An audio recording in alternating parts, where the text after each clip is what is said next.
Siria dje ka njohur shtetësinë e Kosovës, duke e bërë këtë një nga zhvillimet më të rëndësishme diplomatike të fundit. Këtë njohje, profesori Gzim Qerimi e ka cilësuar si befasi pozitive për Kosovën.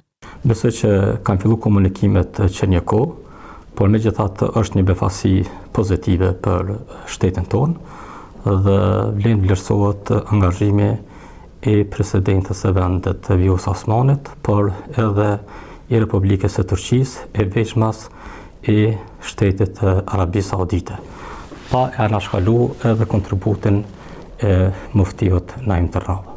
Bashkë me presidenten, në Riyadh të Arabisë Saudite ishte edhe Naim Tërnava, e këtë profesor Qerimi e ka cilësuar si hap pozitiv. Unë besoj që është pozitive, në diplomaci do të shfrytzuar gjitha mundësit dhe në këtë rast ndikimi i muftisë Tërnava është evident edhe në vendet e lindjes dhe besoj që është një hap i duhur nga presidenca.